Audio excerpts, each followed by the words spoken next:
महाराष्ट्राचं मुख्य फळ कोणतं? येस, आंबा, हापूस आंबा. आणि तोही हापूस आंबा आपल्या रत्नागिरीतला, कोकणातला. आता देवगडचा हापूस आंबा फेमस आहे, रत्नागिरीचा आंबा फेमस आहे. आज आपण भेटणार आहोत रत्नागिरीत लांज्यात स्वतःचं शेत असलेल्या एका फॅमिलीला. अर्थात मी काही रत्नागिरीत नाही गेले, मी पुण्यातच आहे. कारण ते रत्नागिरीतल्या त्यांच्या बागेतला हा आंबा पुण्यात विकतात, मुंबईत विकतात, सगळीकडे विकतात. महाराष्ट्र दिनाच्या निमित्ताने आपण हा विशेष एपिसोड करतोय खास आंब्यावरती. सो चला देशपांडे फॅमिलीला भेटूया आणि हे आंब्याचं सगळं जाणून घेऊया.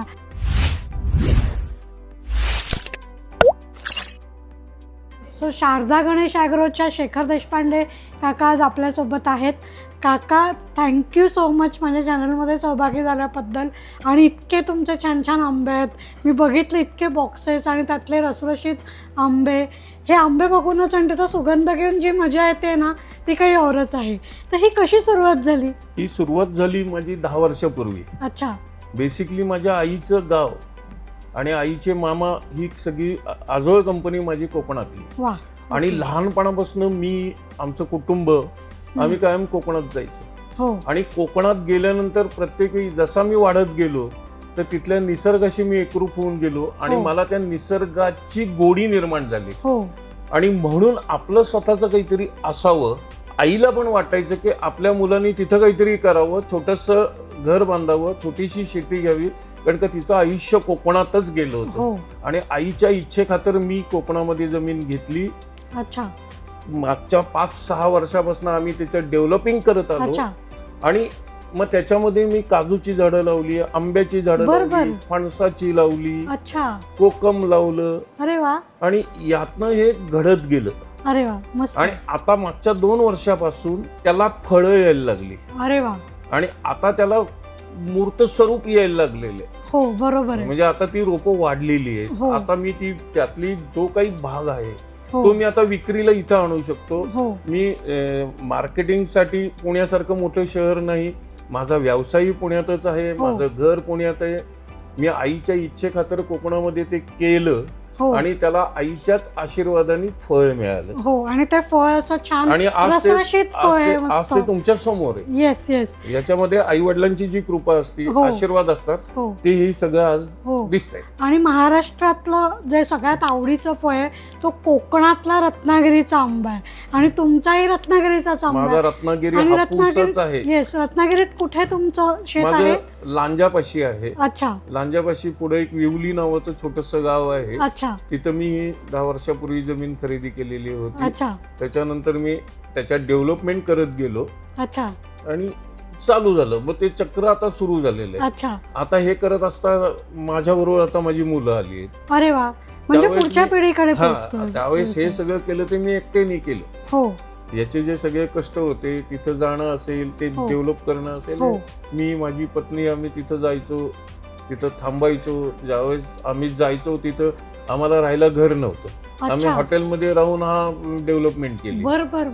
जसं जसं ते वाढत गेलं तसं आता मागच्या 2 वर्षापूर्वी मी तिथं घर बांधलेलं आहे. अच्छा. म्हणजे हॉटेलमध्ये राहून मी याच्या डेव्हलपमेंट केलेली आहे. जगाच्या दृष्टीने आणि आर्थिक दृष्टीने शक्य नव्हतं, कारण का हे परवडण्यासारखं नव्हतं. पण जसं जसं शक्य होत गेलं, माझ्या परिस्थितीनुसार मी त्याच्यामध्ये डेव्हलपमेंट करत गेलो आणि आज ते सक्सेस झालंय असं मी म्हणेन. म्हणजे आज बऱ्यापैकी स्थिर स्थावर झाले. सक्सेस म्हणणार नाही, स्थिर स्थावर हा शब्द योग्य, अगदी योग्य शब्द आहे. म्हणजे आता तुमचं जे स्थिर स्थावर झालेलं आहे त्याला नवी पालवी देण्याचं काम पुढची पिढी, तुमची मुलं करतात. अरे, मला त्यांच्याशी सुद्धा बोलायला आवडेल की ते कशा पद्धतीने बोला ना, मुलांशी आता बोला. कारण का आता जे आहे, माझी मुलगी आहे पूर्वा, तिचं पूर्वा देशपांडे, माहेरचा सासरचं आडनाव पूर्वा रानडे आहे तिचं. माझा मुलगा आहे स्वीकार. आता हे कायम तिथे जातात. माझ्या मुलीनी त्याच्याबरोबर मग तिथे आम्ही स्थानिक लोकांना रोजगार उपलब्ध व्हावा अशा अनंत उपक्रम तिथं काही छोटे मोठे आम्ही सुरू केले. त्यामध्ये मसाल्याचे पदार्थ असतील, पापड असतील, कुरडया असतील, की जे आम्हाला शक्य आहे. आणि तिथल्या स्थानिक महिलांना मदत म्हणून आम्ही त्यांच्याकडनं मग या गोष्टी करून पण घेतो. मग त्या तुमच्या मिरच्या असतील, सांडगी मिरची असेल, ताकातली मिरची असेल, अशा अनंत प्रकार असतात. तर मग तिथल्या स्थानिक 4 लेडीज लोकांना बरोबर घेऊन, बाबा तुम्ही हे करू शकाल का, असेल तर आम्ही तुम्हाला मटेरियल देऊ, त्याचं आम्ही पुण्यात मार्केटिंग करू.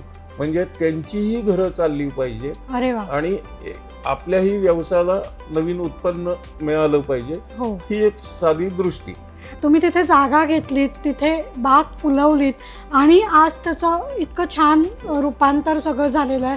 तुमच्याकडनं या गोष्टी शिकण्यासारख्या आहेत की कष्ट हे लागतातच आणि कष्टाचं असं हे मधुर फळ. आजही मी पहाटे 5:30 वाजता उठून डिलिव्हरी दिलेली आहे आंब्याची. आज माझ्याकडे सिंहगड रोड असेल, बाहेर असेल. आता काल माझ्याकडे औरंगाबादवरनं पेट्यांची ऑर्डर आली, काल दिल्लीवरनं 2 पेट्या पाठवा म्हणून एक विनंती आलेली आहे. माझ्याकडनं जे जे चांगलं आहे आणि विश्वास फक्त संपादन करायचा. आता आंब्यामधनं मला पैसे कमवायचे नाहीत. आंबा आणि काजू विक्रीसाठी लागणारा जो लोकांचा विश्वास आहे तोच मला कमवायचा आहे.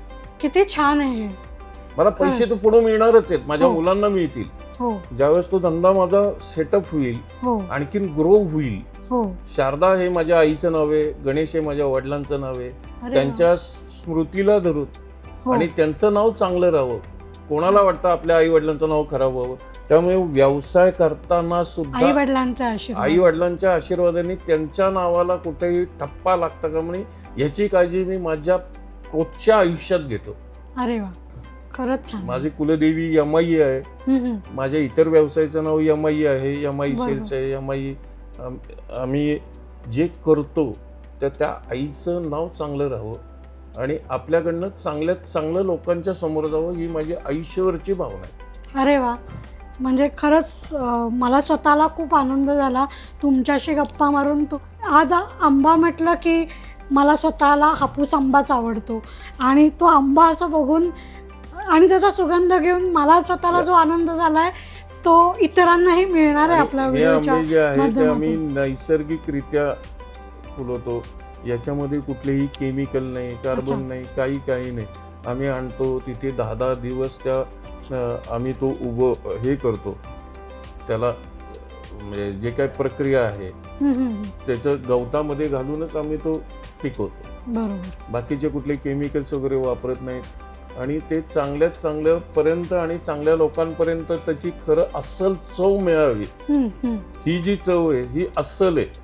अशी चव जो कोणी असेल व्यापारी, जो नैसर्गिकरित्या पिकवतो करतो, तर प्रत्येक आंब्याला अशी छान चव असते. वा, मस्त. मुलांशी गप्पा मारायला पण आवडतील की पुढची पिढी हा बिझनेस कसा चालवते आणि त्याकडे कशा दृष्टीने बघते. सो मी त्यांच्याशी गप्पा मारते. सोबत आता आहे नेक्स्ट जनरेशन. स्वीकार देशपांडे आणि पूर्वा, तुमचं मनापासून स्वागत आहे. काकांनी इतकी छान माहिती दिली, त्यांनी कसं वाढवलं आणि कसं त्याचं आज तुम्ही पुढे नेतात. तर मला काकांशी बोलताना इतका आनंद झाला.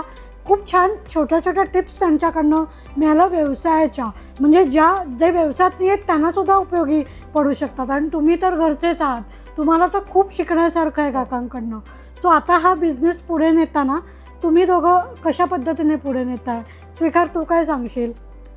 आता एक 10 ते 12 वर्षापूर्वी वडिलांनी जागा घेऊन ठेवली होती, मग ती नंतर कालांतराने डेव्हलप केली.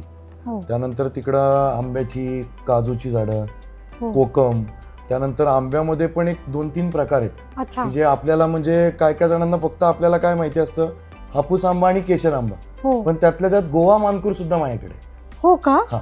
आणि प्लस अजून एटीएम म्हणून नवीन एक प्रजाती आहे थोडक्यात झाडाची, कलम केलेला आंबा मस्त काय शेतामध्ये आहे. त्यानंतर साइड बाय साइड त्यामध्ये तिथं आपल्या अननस लावलेले आहेत आपण. त्या जांभळाची झाड आहेत, फणस आहेत, असं बरेचसे झाडं लावलेली आहेत. अच्छा, म्हणजे हापूस आणि काजूचा सीझन नंतरही तुमचं काही ना काहीतरी सुरूच असतं त्या. हो. अच्छा, मग अशा वेळी कोणते कोणते प्रकार? आता मध्ये आम्ही मध्ये झाडाच्या मध्ये जी गॅप आपण म्हणतो तर त्याचा पण कसा उपयोग करून घेता येईल, त्यासाठी प्रत्येक मध्ये पट्टी करून त्यामध्ये मी आता मध्ये हळद लावली होती. अच्छा, तर त्यामुळं आता तुम्हाला मी दाखवतो पाहिजे.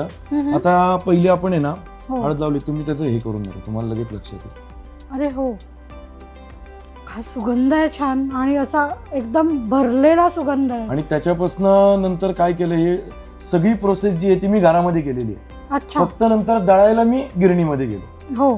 म्हणजे तिकडनं नंतर शेतामध्ये हळद केली, त्यानंतर तिथं ठेवून वाळवली, त्याच्यानंतर घरात येऊन परत त्याच्यावर प्रोसेस केली, सगळी घरामध्ये शिजवली अख्खी. अच्छा. त्यानंतर वाळत घालून त्याचं नंतर हळकुंड आहे बघा, हे अशा पद्धतीचं तुम्हाला लगेच लक्षात येईल. ओके. समजा हे बघा. ओके. अच्छा. बर. मग त्यानंतर त्याची हे करून मग वाळून पूर्णपणे हळकुंड झाल्यानंतर मग दळून आणली. अच्छा. आणि तुम्ही हळद तर हे बघा, तुम्हाला लगेच त्याचा थिकनेस पण कळून येईल. हो. पावडर आणि याच्यात रंग इतका पिवळा धम्मक आहे त्याचा. प्युअर आणि सुगंध तर मिसळ नाही, काही हो नाही, हो, काही नाही. सुगंध पण एकदम छान आहे. तर मग ही थोडीशीच वापरलेली चालते? थोडीशीच वापरायची, कारण बाकीच्या म्हणजे म्हणतो ना आपण की मार्केटच्या तुलनेमध्ये जी बाहेर आपण 1 किलो घेत असेल तर तुम्हाला ही पावशे जरी घेतली तर ती 1 किलोच्या बरोबरीचं काम करते तुमची. बर. अच्छा. म्हणजे इतका त्याचा फायदा आहे. अच्छा. आणि घरचं असल्यामुळे आणि तुमच्या शेतातलं असल्यामुळे त्याला एक व्हॅल्यू पण खूप छान निर्माण होते. सो ज्यांना हळद विकत घ्यायची असेल तर ते यांच्याशी नक्की संपर्क करू शकतात. यांचे सगळ्या प्रोडक्टचे डिटेल्स डिस्क्रिप्शनमध्ये आहेतच. खूप सारे तुमचे उद्योग चालू आहेत, म्हणजे फक्त उन्हाळ्याचा हा सीझन तर तुमचा खूपच महत्त्वाचा, कारण इतके छान रसरशीत आंबे, हळद, काजू पण इथे इतके टपोरे आणि मस्त आहेत. तर काजूविषयी काय सांगशील तू? काजू म्हणजे आता माझ्याकडे आहेत ना काजू 2 प्रकारचे, एक वेंगुर्ला 7 आणि वेंगुर्ला 9. बर. त्या 2 बिया म्हणजे त्यामध्ये एक 9 नंबरची बी थोडी मोठी येते, 7 नंबरची त्याच्यापेक्षा थोडी छोटी येते. तर त्याचं पण सगळं आपल्याकडे, आणि ते एक सीझन पुरतच मी फक्त हे करतो. ओके. आणि याच्या व्यतिरिक्त माझ्याकडे आहेत ना मध्ये मी केळी लावली होती. केळी पण अतिशय उत्तम दर्जाची केळी आली, म्हणजे थोडक्यात कोकणातली लाल मातीतली केळी असं त्याला आपण म्हणू शकतो. वा, मस्त. त्यानंतर मध्ये मुळे लावले होते शेतात, म्हणजे काही ना काहीतरी कंटिन्यू चालू. अच्छा. आता सध्या माझ्याकडे कांदे लावलेले आहेत तिथं. काय सांगता? आणि तिथं प्रॉपर लाल मातीतले जर म्हणायला गेलं ना तर तिथं माझ्याकडे आळू सुद्धा आहे आज. अरे वा. काका जे म्हणाले की माझी पुढची पिढी बघते, तर त्या पुढच्या पिढीने इतकं समृद्ध शेत करून ठेवलं, आणि जे आमच्यासारख्या सामान्य माणसांपर्यंत हे सगळे प्रोडक्ट्स मिळतात. सो तुम्ही नक्की विकत घ्या, आणि हे सगळं बघायला एकदा मला तुमच्या शेतात यायला नक्की. सो आपण एकदा शेतात त्यांच्या नक्की जाऊया. पूर्वा, मग तू मसाल्यांचा बिझनेस बघतेस का? हो, मी मसाल्यांचा बिझनेस बघते. त्याची सुरुवात अशी झाली, आम्ही शेतामध्ये फिरण्यासाठी म्हणून आम्ही जेव्हा एकदा गेलो होतो तेव्हा आम्ही जाताना एक बघितलं की गावातल्या ज्या महिला आहेत त्या तुम्ही बघतास की घराच्या बाहेर अंगणामध्ये मिरच्यांची म्हणजे म्हणतो वाळवणं केलेली असतात, मिरच्या वाळत घातलेल्या असतात. तर आम्ही त्यांच्यापाशी थांबून विचारलं मी त्यांना की तुम्ही हे काय करता किंवा काय असं. तर त्याच्यातनं मला असं समजलं की त्या वेगवेगळे मसाले तयार करतात, किंवा जी वाळवणाचे पदार्थ असतात, कुरडया, पापड, अजून जे काही वाळवणं असतात ते सगळे करतात त्या.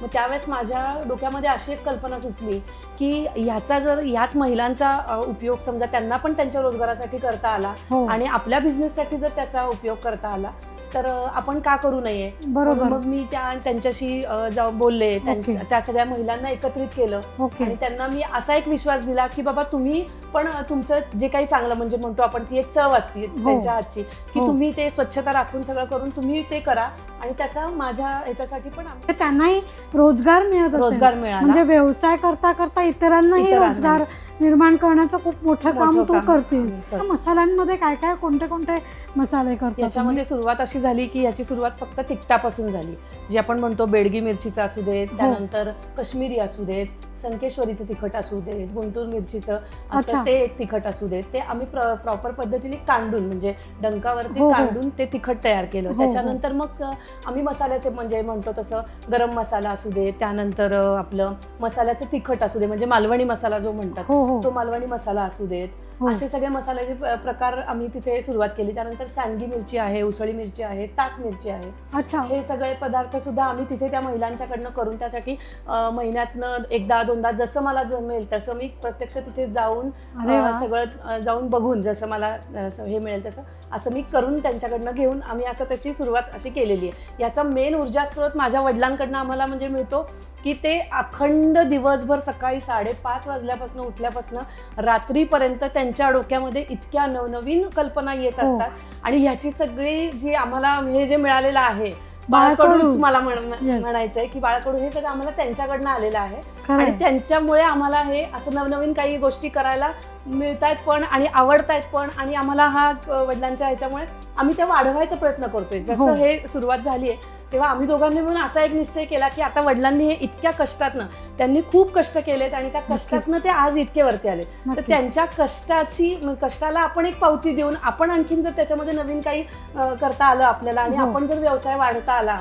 तर त्या शारदा गणेश ॲग्रो म्हणून आम्ही अशी कंपनीची निर्मिती केलेली आहे आणि ती आम्हाला दोघांना भाऊ बहिणींना मिळून आम्हाला वाढवायचं आहे, असा आमचा ठाम निश्चय आहे. ओके, किती छान. हे सगळं सोशल मीडियाचा तुम्हाला या सगळ्यात किती फायदा होतोय? सोशल मीडियाचा पण भरपूर फायदा होतोय. आमचं इन्स्टा पेज आहे, फेसबुक पेज आहे, आणि तुम्हाला खरं सांगायचं तर आमची जे आंब्याच्या बाबतीत म्हणा असू देत किंवा मसाल्याच्या बाबतीत एकदा एका ग्राहकाला जर आपण माल दिला तर त्यांना तो क्वालिटीच्या दृष्टीने इतका आवडतो की त्यांच्याकडनंच आम्हाला येतो आणि आम्हाला वेगळं ॲडव्हर्टायझिंग करायलाच लागत नाही. कारण जर तुम्ही एक घेतला तर आणखीन त्या 4 मैत्रिणींना घेऊन येतात की आम्हाला खूप तुमचा मसाला खूप सुंदर आवडला तर आम्हाला अजून पाहिजे. म्हणजे माउथ पब्लिसिटीवरती जास्त आमचं त्याच्यावरती हे होतंय. ओके. आणि पुण्यात तुम्ही कुठे कुठे विकता आंबे किंवा पुण्या मुंबईत बाहेर? आम्ही पुण्या मुंबईमध्ये सगळीकडे देतो. त्यानंतर आम्हाला मगाशी बाबांनी सांगितल्याप्रमाणे औरंगाबाद, आता यवतमाळवरून सुद्धा मला मसाल्यांसाठी खूप छान एक ऑर्डर आली आहे की तुमचे आम्ही रील्स बघतो किंवा तुम्ही ज्या पद्धतीने करताय तर आम्हाला ते खूप आवडतंय. तर त्यांनी आणि जर आम्ही अजून माझ्या 4 मैत्रिणींना सांगितलं तर त्यामुळे आम्हाला असे जास्त हे मिळत आहेत की ग्राहकांपर्यंत विश्वास आम्हाला संपादन करायचा आहे त्यांचा. त्यामुळे आम्हाला असे नवनवीन प्रकार आम्ही करू असं तुम्हाला. बरोबर आहे. याच्यामध्ये तुम्हाला मला गंमत अशी सांगावीशी वाटते, आमच्या बागेमध्ये भरपूर मोर येतात. म्हणजे जे काकडी लावलेली असते, मिरच्या लावलेल्या असतात. सुरुवातीला तर मिरच्या लावलेल्या होत्या तर त्या मोर खात होते. आपल्याला माहितही नाही या गोष्टी, पण मोर मिरच्या खाऊन जात होते. म्हणजे याच्यामध्ये गमतीचा भाग असा, पण हा त्रास पण थोडाफार होतो. कधी पाईपलाईन फुटलेली असते, कधी लाईट गेलेले असतात. या सगळ्या अडचणीतनं माकडं खूप त्रास देतात, माकडं खूप नुकसान करतात. याच्यामधनच अडचणींमधनं मात करत आम्ही अशा छान बागा फुलवलेल्या आहेत. हो, नक्कीच नक्कीच. आणि तुमची ही जी बाग फुलवलेली आहेत ती अनंत अडचणींवर मात करत अधिक फुलत राहो आणि तुम्हाला भरपूर आंबा शेतात येऊ, भरपूर उत्पन्न तुमचं जगभरात जाऊ. मला खूप छान वाटलं तुमच्याशी गप्पा मारून, तुमच्या बाबांशी गप्पा मारून. एक तर तुमची ही बाग अनुभवता आली. थँक्यू सो मच माझ्या चॅनलमध्ये सहभागी झाल्याबद्दल आणि इतका छान अनुभव दिल्याबद्दल. येस, पुन्हा भेटूया नवीन एपिसोडसह. तोपर्यंत 3 चीअर्स.